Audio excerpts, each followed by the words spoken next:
Lord British as well. To those of you who are joining the stream who don't know what this is Legends of Aria. We're doing our final alpha. We just launched it yesterday. Servers are pretty stable. There's lots of bugs and there's lots of content tweaks and a lot of tweaks that we're going to be doing over the next few weeks. So what you're seeing, what you guys in alpha now are seeing, is just the beginning, right? We don't have specific content patches planned for the next few weeks, but we do have lots and lots of tweaks and improvements and just general stuff. There'll be little smatterings of content being added over the next few weeks as well to kind of fill out some of the emptier parts of the world. One of the things that we did do to help you guys, much to Miphon's chagrin, because he likes to make people explore, was we added to the Legends of Aria wiki. So if you go to the wiki, it's on Gamepedia, there is an adventure map. And it shows you the general difficulty of all the areas of the world. And I know Miphon's over there crying right now, aren't you?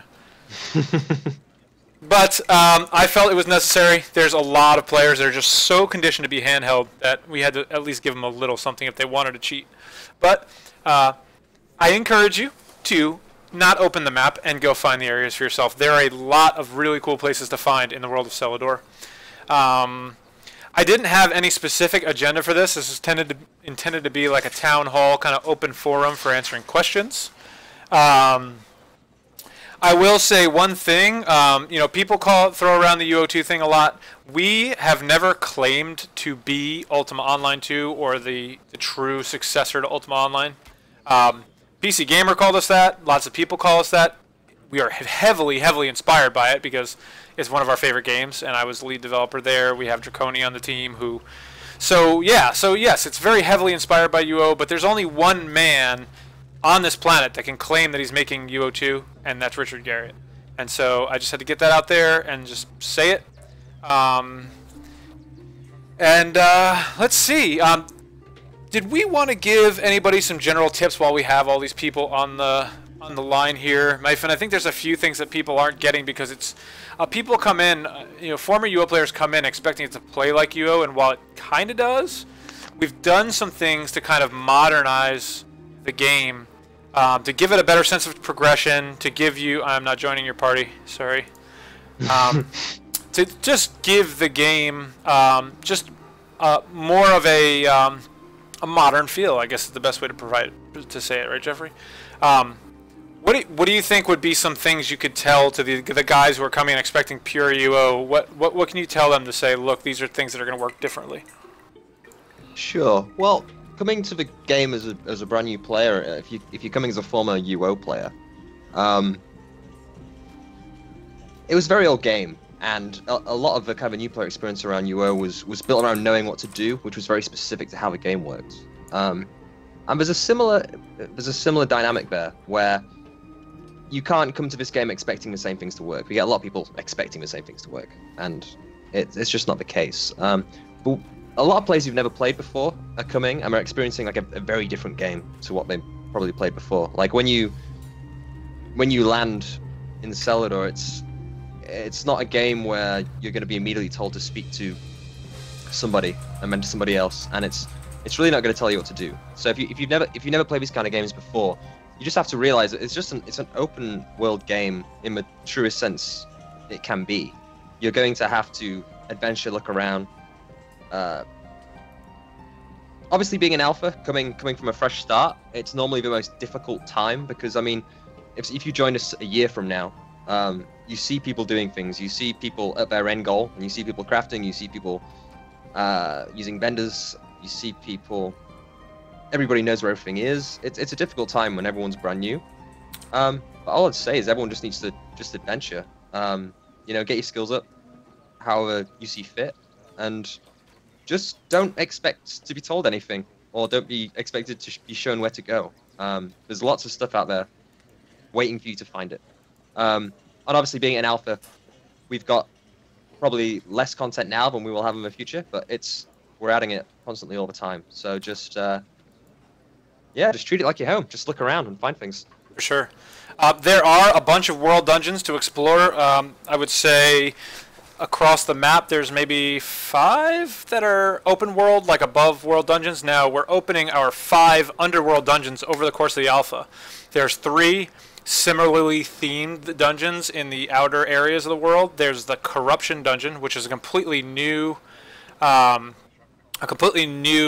set for a dungeon, and then we are opening Catacombs, which hasn't been opened since Shards Online Alpha. That will probably come closer to the last week of Alpha, and it'll be good timing because you guys will be ready for it. It has elite mobs, so it's one of the few places that's really designed for large groups. And so what else is going on over the next couple of weeks? We will be getting in the swing of things with featuring people's streams. So if you are a streamer and you would like to be featured, you can email us. We have not started yet. We've been really busy just smashing issues. Now, one of the things about our team is everybody on our team is a dev. And it has its pros and cons, but we just feel like everyone on the team should be devoted to making it the best game possible. It's one of those if you build it they will come kind of philosophies, and so it does have its downside, which is things like getting feature streams up on our page take a little bit longer, but I honestly believe, and I hope you guys will all too, that it's the best use of the money that we're getting from crowdfunding. As of right now, we're 100% crowdfunded. Every single dollar spent on this game comes from pledges from you guys. So yeah, that's my spiel. I guess we can open it up to questions, right? Yeah, I was just going to follow that up and say that, like you said, I mean, we're 100% crowdfunded. All the money that comes to us, it goes straight back into the game. Everyone, there's no dollars wasted here. Everyone is just working hard directly on the game. And it kind of especially at times like this when we're getting huge amounts of players, we kind of feel bad, but we can't. We're trying to get around all the support requirements that we're getting and stuff. But I mean, we're playing through it, and like Supreme said, it's all game focused. So if anyone's put a support request in and they haven't got an immediate response, we'll get back to you very, very soon. Sweet. With that being said, one other thing I will throw out there is after we're done taking questions, at 8 o'clock we'll be jumping on Massively OP's channel. It's Massively Overpowered. And we'll be talking with MJ. She'll be creating a new character, so we're going to help her through the kind of struggle of the newbie. So it'll be a really, really good... It'll be a really good stream for people who are just getting into the game that want some tips, because Miphon and I are full of tips. And so we're going to be dropping lots and lots of information on MJ, and as a result, everybody who's watching. So we strongly encourage you guys to come check it out at 8 o'clock. So that's in 45 minutes. All right, so with that, let's go ahead and start taking questions. I'm going to scroll up and just answer any questions that the chat has up top. The very first one, which I think was said before we even started the stream, so good on you. My only question is regarding piercing weapons. I got insta-killed by a letter opener, tier 1 dagger, which was being worn by a player with 30 vigor. I want to know how much damage he'll be able to do while at 100 vigor with a tier 5 dagger. Before Miphon starts answering that question, because it is a Miphon question, I'm going to throw this out there, and Miphon knows what I'm going to say. It is a little unfortunate that Albion chose to use tiers for their gear, and we chose to use tiers for our gear, because there is very little similarities between the two, other than the fact that they're both a tiered system. So I think a lot of people hear, oh my god, they have tier 5 daggers, oh my god, it's freaking Albion Online. It's not. Don't worry about that. It's not quite as grindy as Albion is designed. So, that being said, Jeffrey, do you want to answer that question? Yeah, sure. Yeah, it's a little bit. One of the things that we found whilst we were going through, I mean, there's quite a few games. I mean, the genre we're in is expanded a lot in recent years, and a lot of the obvious logic when you're designing and it comes to naming things. I mean, like when I actually looked, there's a lot of things which there's a lot of common terminology and things like that. But when you look into the systems, there's not really that much of a similarity with tier systems. It's very different. It's not tiered in the sense that you can't have a tier 1 dagger and a tier 2 dagger and a tier 3 dagger. We've got individual items all the way up. But in response to the question, someone was claiming they got stabbed by a letter opener. Yeah. Well, we'll put it this way. I mean, balance to us is very important, and one thing that tends to happen is a lot of the balancing that we did was the typical staples that you would imagine you require balance. So we were looking at like mid-level characters, we were looking at end-level characters, we were looking at mid to end range gear, mid to end range abilities. A lot of testing has gone into that area. If there was a scenario where someone got backstabbed by a letter opener when they were very new, I mean, there are going to be a few oversights, but things like that are very easy for us to fix. So if you just let us know about those things, then we can address them. But it doesn't sound right to me, but I'll just have to take a look. Cool. All right. Miphon, do you want to give away some keys while we're doing this? Because we really can't go over. Should we start with... So we have one or two ways to do this. We're giving away 2 copies of the game, and we're giving away some trial keys. I'm thinking maybe we should do the copies of the game first, because we may or may not be able to get to all the trial keys. What do you think, Jeffrey? Sure. Well, why don't we do a copy at the start and a copy at the end? All right, let's do that. So Jeffrey has a fancy way to get you guys to enter the giveaway. So, if you would like to be considered in the draw for a free copy of a free pledge, yeah, which will get you immediate access to the alpha, and it'll also get you access on launch, you need to type a keyword, which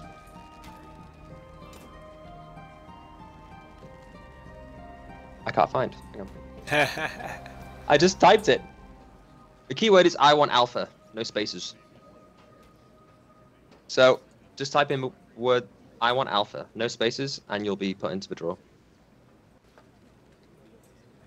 Somebody was asking if we're going to be doing this, taking questions on Discord. Unfortunately, I don't think we'll be able to do Discord. There'll just be way too many people. It's much easier to just kind of scroll through a chat and answer questions that way. So I apologize. Maybe we'll jump in the voice later and play with you guys or something. For those of you who don't know, we have a community-run Discord server, and the invite is... Somebody will drop it in chat. So it's a great place to get more information about the game. I was just realizing that everyone's seeing my info windows because I was trying to figure out if this guy was still a new player. He's not. Yeah, and the stupid things are getting stuck. That's funny. All right, yeah, don't mind those windows. Let's see here. Let me know when you're ready to give the key away. Scrolling for questions. Yeah, man. Just having the lists growing. Cool. Can we provoke monsters? Jeffrey, that's another one for you. Can we provoke monsters? Oh, yeah, bards. So with bards, many people who was in the last alpha know that provocation is a thing, and bards are a thing. What we've done in this alpha is we really wanted to build upon what bards were. We really wanted to grow upon what bards could do. And most people who are playing right now have seen like the vitality system, and they've seen the herbs emit in. They've seen people starting to congregate emit in. So what we're really doing is we're adding a whole new dimension to bards, and adding a whole new dimension of support roles. Not support roles in the sense of the traditional sense. I mean, we're not following any common intuition on how support roles work. We're kind of doing it how we want to do it. So the main reason provocation isn't in right now is it's part of the greater bard plan. And there's just one or two things that we're still holding us back on the bard. We want it to, we want to give you guys a full system. We don't want to give you something that's half kind of. I mean, the systems are ready, the mechanics are ready. It's more just getting it to the visible state, like getting the aesthetic of it really being something fun and something really kind of special. So yeah, we just need to finish. We need to finish the support aspect of it and just get it up to a really nice state, and then it's going to be there. I'm not sure if we're going to get it. I mean, are we going to get it in later, Miss Alpha? I mean, it might be not a bad idea to address the vitality thing as well, because some of the guys who are watching may have only played when we first launched, where vitality was really brutal. We kind of had it turned up higher than we want, because we knew we were going to turn it down. We just didn't know how much we wanted to turn it down by. And also, bards are a big part of the vitality system, because they help rejuvenate your vitality. And so without bards, the constant negative regen on your vitality was just awful. So that's completely removed. If you guys come back, you'll see it's a little bit, you get hungry a lot less often, and hunger hurts your vitality a lot less, and if you are full and you're not dying, you will not lose any vitality. So just figured I'd throw that out there. That's one of the updates we did today. Yeah, I mean, part of the intuition behind that is that once bards come in and bards can start entertaining people, because bards are going to have a functionality to entertain people and restore their vitality, provide them with buffs, and one of the buffs that a bard will offer you is if you choose to use a bard to regain your vitality, it will offset the loss of vitality over time, so you will want to do that. And it's the same logic behind cooking as well. If you eat high quality cooked ingredients, high quality cooked food, like the high level feast grade foods, it will offset your hunger depletion.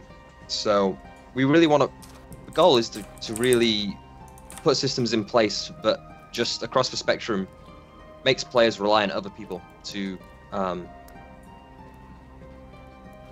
benefit them. So once we get the bards in and cooking, we'll answer, people have been asking questions about cooking.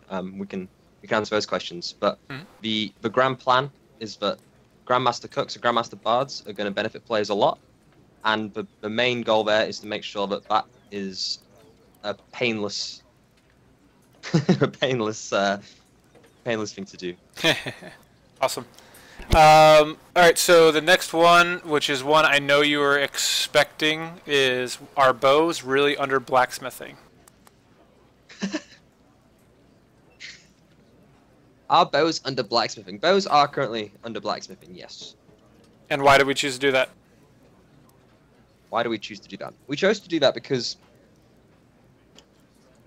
it's not written in stone that it's going to stay that way. I mean, right now it makes the most sense in Alpha to do it this way because you've got a very nice separation between blacksmiths, tailors, and carpenters, where you have tailors who can make armor, but they can also make clothing. And we're going to be, obviously, as we move closer and closer to release, we're really going to be expanding the amount of clothes available to people, and that's the tailor's kind of second gig. The blacksmith doesn't have a second gig, so the blacksmith right now is really closer to like a warsmith, like they make armor, make weapons. That's kind of a blacksmith's thing. And then with carpentry, I mean, carpentry pretty much have a run of it on furniture and at later points maybe housing. Carpenters are really, they kind of dominate that field, so it's entirely possible to give carpenters bows. It's entirely possible to give carpenters, like, you know, just the wooden shields, but right now the separation, I mean, at least in my mind, it makes most sense to give it that degree of separation. But obviously the game's going to expand. We're going to be expanding craftables all the time. We're going to be expanding items, so it would almost be great to have a bowsmithing skill, and put arrows in there and put bows in there. So it's just kind of to meet the dynamics that we have right now and to make the most sense right now. As we expand, we'd love to do it more intricate ways and to make bowsmithing be its own thing. Yep. And yeah, that's pretty much the answer to that one. Awesome. Let's see. What do we got? Could you talk about the combat system, particularly in regards to builds and the skill system? How does that bode to group-oriented PvP? Now, that is a question we could probably take the rest of this time to answer. So can you give him like a 2-minute answer, Jeffrey? Because that's just a tough one. Sure. Where do you start with that one? I mean, I guess I could just give a catch-all for how we want group PvP to play out. Anyone who is familiar with Alpha 2 knows that we went to... Alpha 2 is very burst... The group PvP dynamic was very bursty. It was hugely bursty. What we've done, I mean, some of the major things the major dynamics you'll have in a group PvP scenario is armor, burst damage, and run speed. And they're things we've never really had before. I mean, in Alpha 2, being armored was a benefit, but it wasn't really a big dynamic. It was just, you know, there's a little bit of differentiation between characters. Right now, if you've got a shield and a set of full plate, you're going to be slow. And you're going to have more damage mitigation than you had in the past. And you're also going to have access to abilities such as shield bash and charge. So there's going to be new dynamics in respect that a heavily geared, a heavily armored warrior is going to have a lot of influence to stay alive and to do a lot of kind of, what's the name of that ship in Eve that you used to use when you were a new player in PvP fights and used to charge in and Interceptors. Yeah, I mean, there's going to be a little bit of that going on, because MMOs and especially like PvP in MMOs have always had a bit of a difficulty giving relevance to tanks, and especially like sword and board tanks. So there's going to be that dynamic, and then obviously with their damage mitigation, archers and mages are going to be quite squishy in comparison. So I think there's going to be very, very unique dynamics around dagger users, archers, tanks and mages. But the way we built it is not to descend into the way that damage is dealt and received, and the way that the items kind of correlate with the different templates.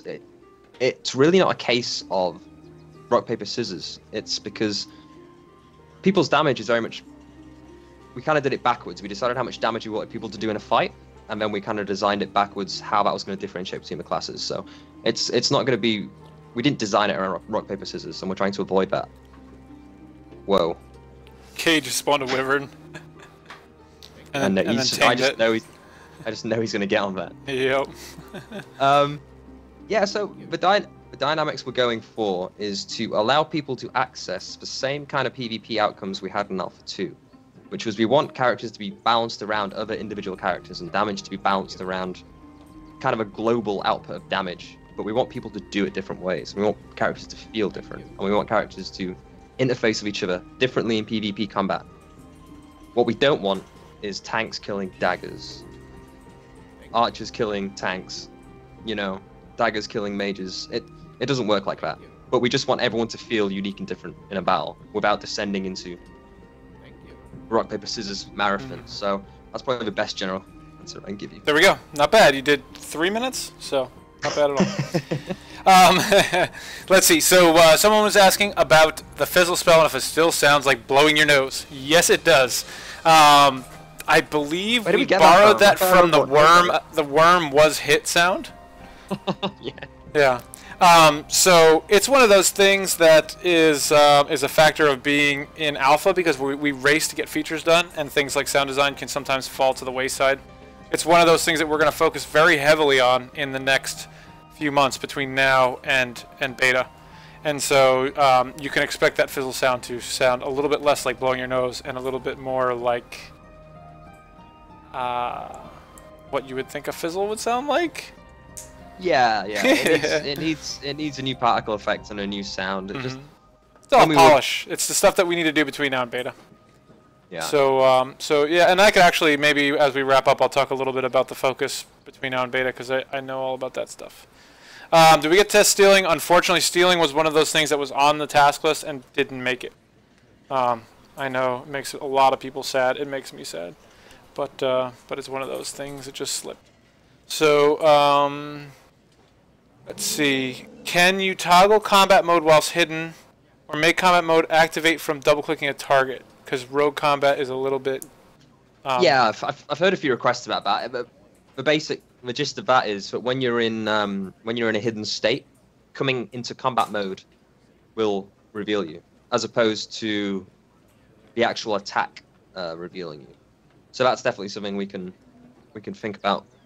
We can look into. It basically means that you can't be hidden right now and move around in combat mode. So people are revealing themselves prematurely. But yeah, we're aware of that, and we'll definitely have a play with it.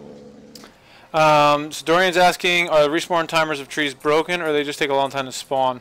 I believe they're working correctly. We've never really had this many players actively chopping trees, so it may be something that we need to tweak a little bit. So we're open to feedback on that. I mean, that goes for a lot of resources in general. We've just made the map a lot bigger. And an individual map is now housing many more players than it did before. So, I mean, the only way we can really balance that, I mean, we can try and spreadsheet it, but at the end of the day, we're just going to be balancing that as we go. So if you find you're having trouble with any given resources, I mean, I know there's some right now which are really standing out. But I think they're due to bugs in the cotton system. But if you if you see any kind of unfair distribution of a resource, just let us know, because it really, really helps us getting feedback just to tweak the numbers. I mean, it's just like they're very, very small changes for us to adjust, but we need your feedback to get it right, so just let us know. Jeffrey, I completely blanked on your rogue answer. Did you say that they're going to be able to toggle combat while hidden, or is it something that... I blanked on the answer. I'm actually curious. The only reason why I'm not committing to an answer on it is I assume it's like that for some reason. So I'm trying once. Okay.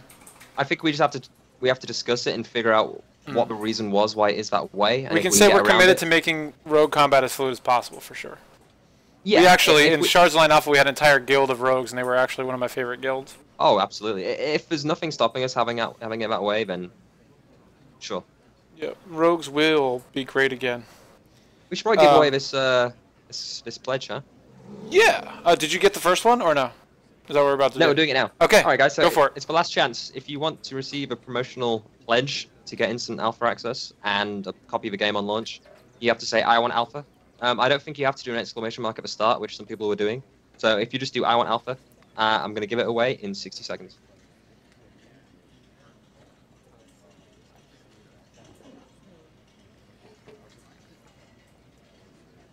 Okay, well, I guess we got 60 seconds. Can we do another question? Let's see here. It's scrolling. Stop scrolling! No! What are you doing to me? Oh my God! I think it's it's Twitch, man. It's Twitch. Like we ran out of. We just jumped a whole bunch of questions. Guys, if you didn't hear my question, I don't know if we're gonna even get to all the questions. Did I break it with I want alphas? I guess so many I want alphas came in that it just blew away the history in the chat. So I'm skipping ahead a little bit. What are the current stat caps, and is the stat cap likely to change before beta? Jeffrey. Stat cap. Before we go into beta, we're going to do a lot more concentrated PvP testing. So it may change, but right now I don't believe it will. So that answered that question. And what is the stat cap? 150. Can you explain a little bit about why it doesn't go below 10, and also where you expect people to see their stats? Are people going to max out their strength and have everything else at 10, or what? The way the stats are balanced, the vast majority of them, the vast majority of them work in such a way as to, they're kind of middle loaded. They're middle loaded in the sense that we want people to make trade-offs. Like if you say that everybody was, well, you can't be at 30 across the board.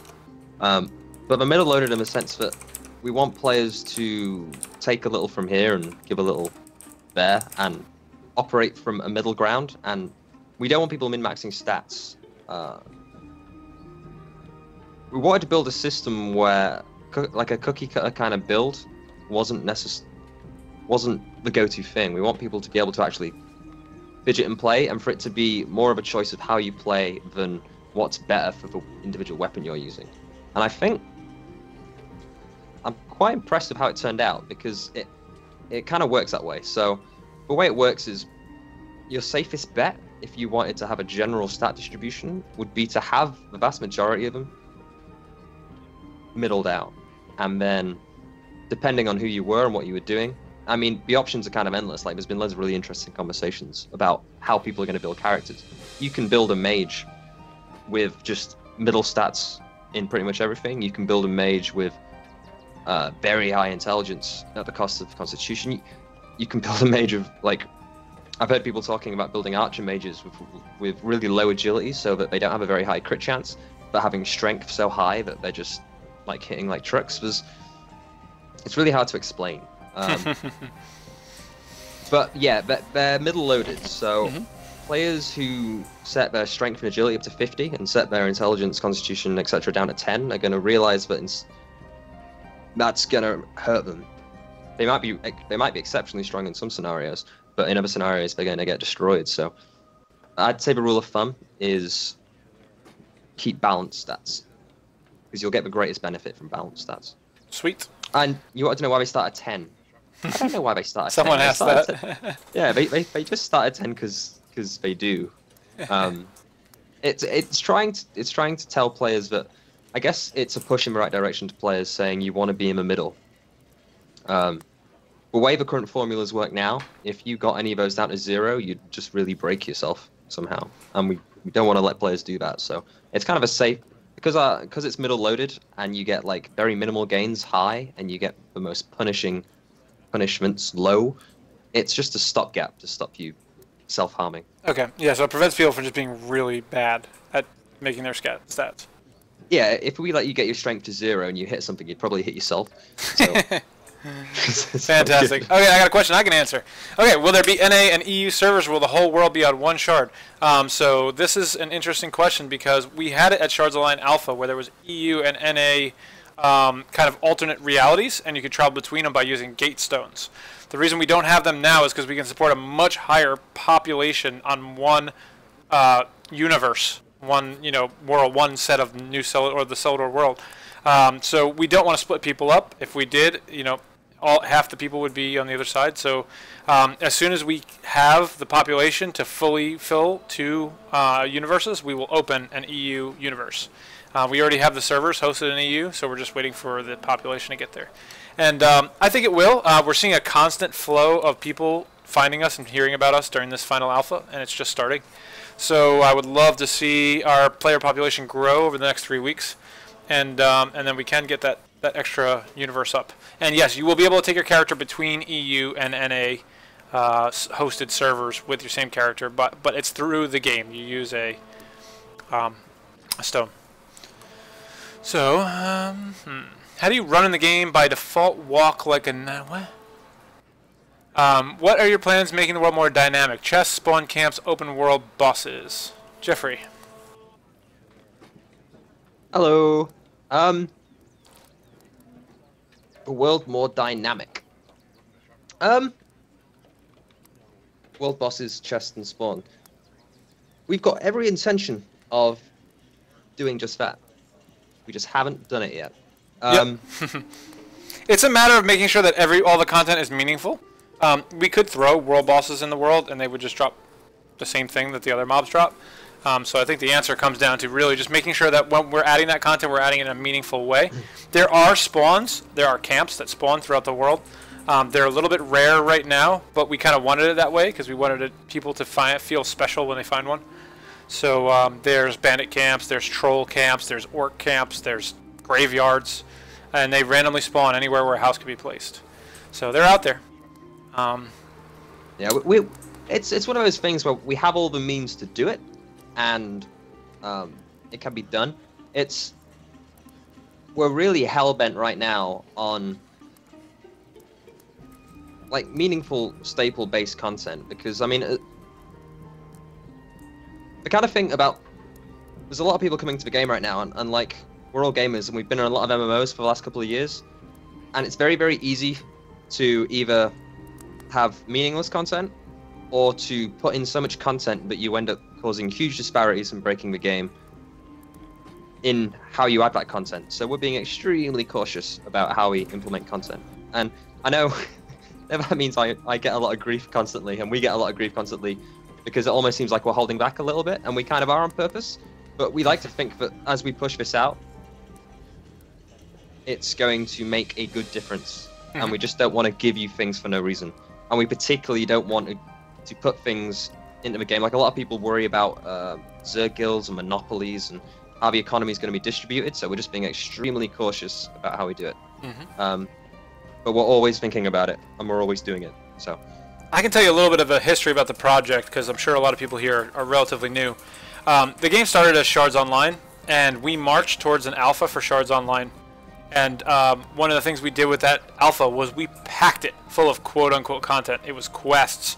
It was just tons and tons of stuff and systems and features. And it was just what we ended up with was 100 systems that weren't balanced. And so each one of those systems by itself was pretty fun to do. But when you put them all together, it kind of made a bit of a mess. And so we realized that the only way to fix that problem was to step back and really pare down the number of systems that we have, balance that, add systems, balance, add systems, balance. And so that's kind of the path we've taken with Legends of Aria. For those of you who were around at Alpha 2, the game had probably half the systems that it has now, Jeffrey? Maybe less than half, right? Sorry, what you saying? Alpha 2? Alpha 2 had about half the systems that we have in Alpha 3. Oh, yeah, Alpha 2 was, for the most part, combat and mobs. And functional crafting. Yeah. Yep. Alright, so, what about scripting? Scripting was a huge downfall of UO. You know, we took some steps to try and mitigate the effectiveness of macroing. Do you want to talk about that a little bit, Jeffrey? Yeah, sure. It comes down to a vitality system. Like I say, the vitality system is aimed at being a painless system, which does two things. It gives a very, very important role to cooking, and it gives a very, very important role to people who just get off being social characters and role players and people who like the social aspect of the game. So, and the main thing we want to achieve with vitality against macro is the basic logic that if you leave a character doing a repetitive task for any extended period of time, your skill gains will eventually stop. So it basically just enforces you to play the game. And we're going to be very proactive in ensuring it stays that way. I mean, I'm sure one day someone's going to make a script which macros and then runs to the inn and then runs back, but there's loads of little things we can do to just ensure the character is there. So that is the logic behind avoiding scripting. And also a lot of the very desirable items in game, a lot of the desirable materials, a lot of the desirable monsters, they're not in the guard zone, and players tend to have a good way of weeding out scripters, so that's another benefit. Sweet. Oh, scripting in PvP. Ooh. I think you meant scripting in PvP. Okay, well, that's a tricky one. Well, I guess the difference was in UO. I mean, in reference to scripting in UO had lots of repetitive tasks. It had throwing purple pots, which was a repetitive task. It had bandaging, which was a repetitive task. It had a lot of arbitrary mechanics, which played out really well in balance, but there weren't so much fun gameplay-wise. If you look at what we've done with bandaging, it does kind of alleviate that. I mean, you could script applying healing salves to yourself, but there's less of a demand to. I mean, it's something that a human is perfectly comfortable and capable of doing himself, and it's a much less monotonous task than just applying a bandage to yourself every 10 seconds. And we don't have purple pots for people. We don't have anything that you can. We're basically just not implementing anything which would lend itself to being macroed or scripted in combat ahead of being played. I mean, we kind of have that autonomy because we're in the development phase, so we're just not going to make the game bad. You need scripts when you make the game bad. Is Beast Mastery working at the moment? And what about Animal Lore? Mine stopped increasing at 12. I can tell you that Animal Lore is one of those things that at the last minute we realized with the retweaking of Taming and Beast Mastery, it kind of broke it. So it's one of those things that we'll probably focus on next week, is getting that back. And also adjusting the range of mobs that are available throughout all the Taming and Beast Mastery is something that we need to do as well, because we just need to fill out that range, because it's a much bigger range now of skill because it includes 2 skills. I'll quickly address why there's 2 skills. So in UO, they were very limited in how powerful they could make pets, because it really was only a 1 skill kind of profession. So most skills in UO required 2 or 3 professions to be effective at, and so actually 3, right, Jeffrey? It was 3? Sorry, I was replying to the winner of the... Oh, okay. Well, anyway, I think it is. Most professions needed 3 base skills in order to be effective, right? And so taming was just taming, animal lore, and veterinary, right? Yeah. Whereas with ours, you need 4. So it makes it so UO required 4 skills to be effective in any profession, right? Yeah, it varied a little bit. I mean, being a major warrior was 3, but you pretty much needed 4. Animal taming was animal taming, animal lore, and veterinary. But yeah, we kind of split it in two because animal taming was a very, very powerful. It limited how powerful we could make the pets, essentially, because of the fact that we didn't have enough skills required for taming. Sure, we didn't want to instantaneously jump into a situation where someone who tamed a dragon was instantly the most powerful monster killer. We split it because we wanted to give players a choice of taking animal taming and then taking like a pet companion and being more like a hunter type class. Yeah, I hate saying that. But yeah, we want players basically to be a warrior, be an archer, be a mage, and to have the availability to have a pet just assist them, whether it be tanking for them or doing extra damage for them. That's something UO never achieved. It was always an all or nothing thing in UO. It was you either had no taming or you had a dragon. So we want to give people the ability to have pet companions, and that's what animal taming is going to be. And then Beast Mastery then kicks, once you GM animal taming, Beast Mastery kicks in then on top of that and allows you access to the great difficulty creatures. So it's just a double skill investment now if you want to start going down the route of having big pets. Good answer. Good answer. Is there an alternate download for the client? It keeps failing. I had no idea that there was an issue with it. We're using Amazon, so you would think that it would be pretty good. But I will take a look at that. Maybe not tonight, because I am pretty tired, but first thing in the morning I'll have a look at it. How do you cook fish? Lol. Oh, we just, in a recent update, that I got an upgrade. The recipes before were a little bit not obvious. So the recipes now are extremely obvious. If you chuck some raw meat into a pot, or if you chuck some fish fillets into a pot, and the pot needs to be in your inventory, and if you're near a campfire or a heat source and you press cook, it will cook them. Sweet. How do you want to compensate melee fighters against mages who fight on horses? I do not know what happened to the lighting. All of a sudden it just went absolutely nuts. Yeah. Did somebody just put like a really bright light down or something? I think it became nighttime and... Oh, all the torches came on. Yeah. Yeah, it's bright. So yeah, not this many players in one place, so we're just not used to seeing it that bright. Could be the individual player lights combining as well. Mm-hmm.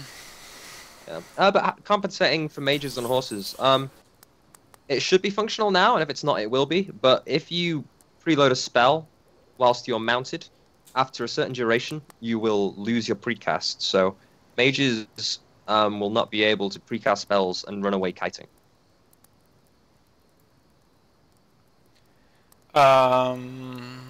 Which makes that extremely difficult. Will custom houses be added with more customizable floors? That's one of those things that we always wanted to get to. We wanted to make sure that the game was as fun as possible first. I think we have 12 or 13 house styles to choose from right now. So lots of choices and some really big, cool houses. Obviously, custom housing was something that we all would aspire to and something we want in the game eventually. Are there any prestige classes that focus on lancing? Well, so I'll say that we don't have traditional prestige classes anymore.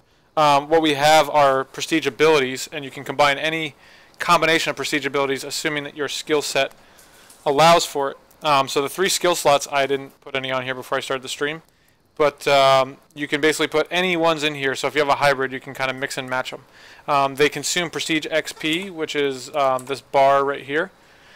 This first tick is enough to get one level 1 book. And then once you have a level 1 book, you can get a level 2 book, which is this bar. And then a 3 is all the way over here. And so I do not think there's one focus on lancing. Jeffrey? The Gladiator has 1 or 2 abilities which are unique to Lancing. Lancing's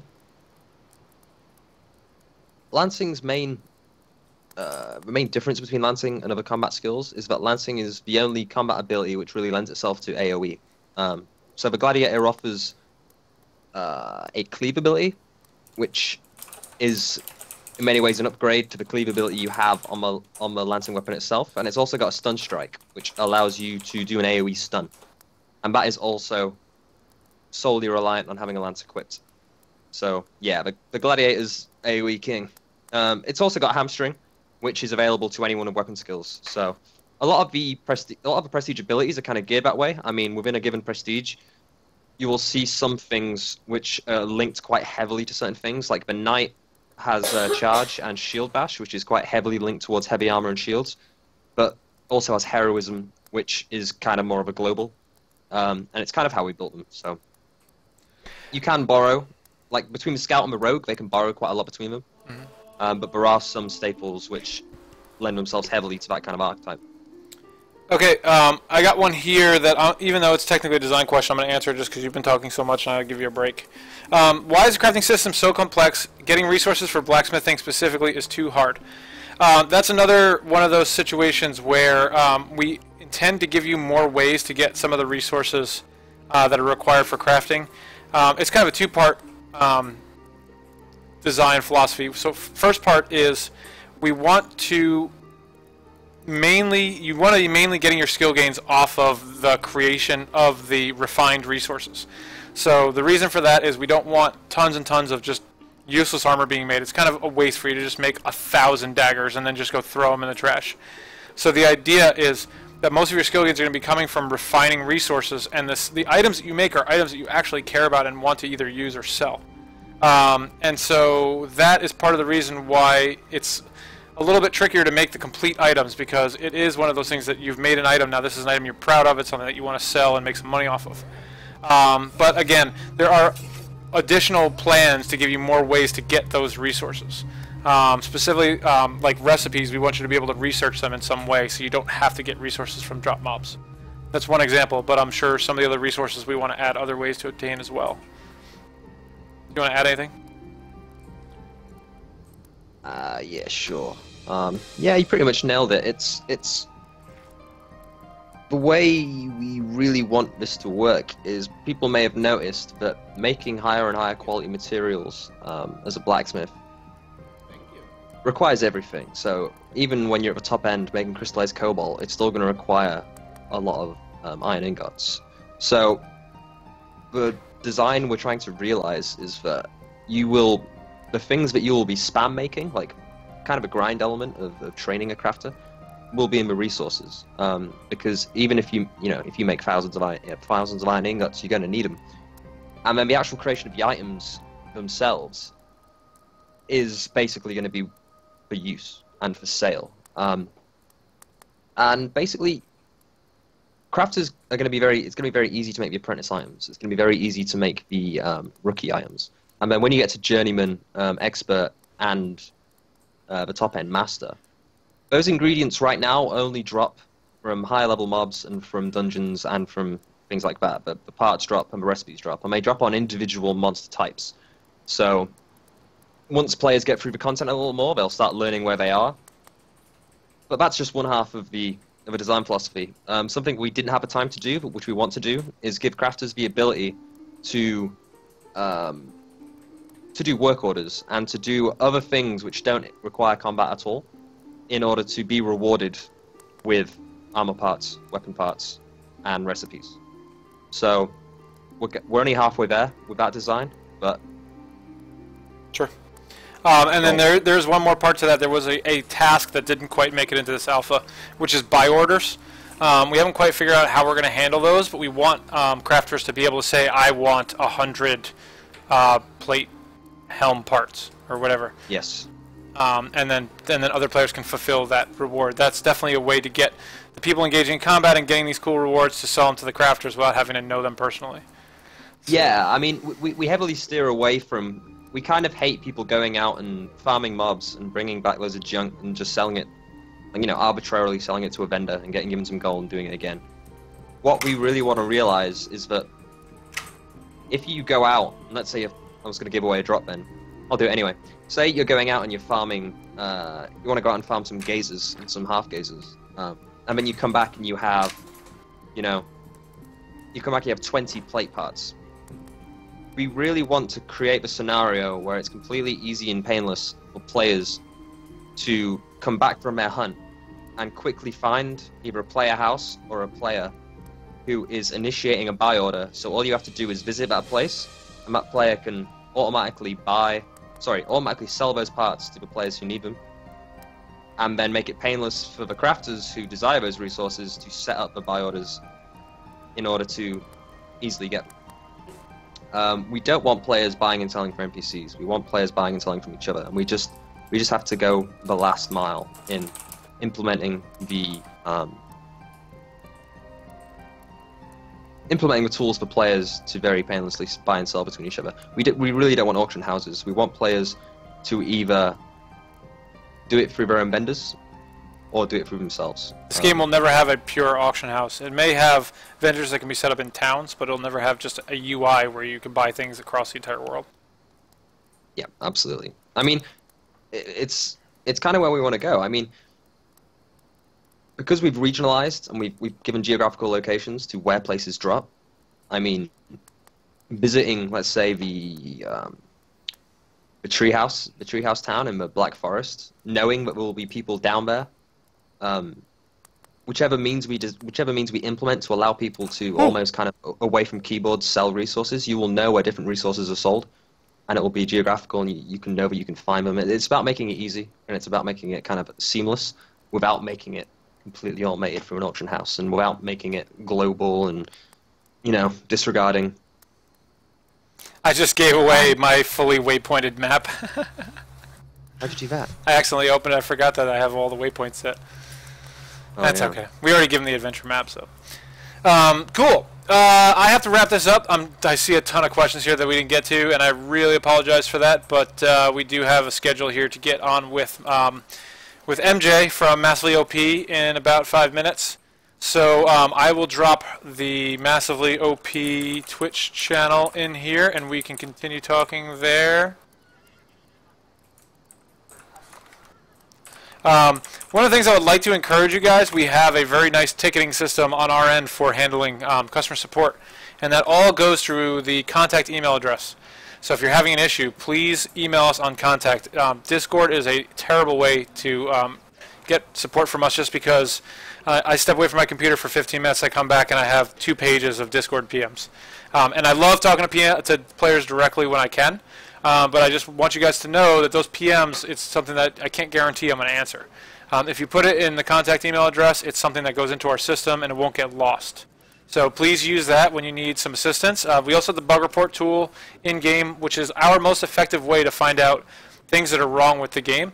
It gives us additional information about your player, like where he is, what his name is, and all that good stuff. And so it's one of the best ways for us to kind of figure out what needs to be fixed. So please do take advantage of that tool. This is, I'm typing it in, so hopefully I don't type it in wrong. This is MJ's channel. Actually, it's Massively OP's channel, which she streams on. And we'll be heading over there. I think we're going to take a 5-minute break and then head over there. She'll probably be starting up her stream. Sure. I was going to say, I've got to do the last giveaway. Do it. Alright guys, we're doing the last giveaway of the free copy of Legends of Aria. Gets you instantly into the alpha. And then we'll get you a copy of the game on launch. So you have 10 seconds to say, I want alpha, and then...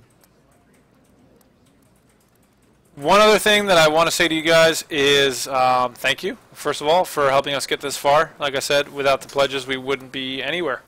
And so thank you all for helping us make this thing possible. Being a crowdfunded project has its challenges. It can be very difficult to operate things this way, but ultimately it's going to make the best game. And I truly believe that. And so thank you all for helping us make that possible. And if you are interested in pledging, you can head over to the website, and there's a giant pledge button right there. It might just say instant access or something. But yeah, come pledge and join the family.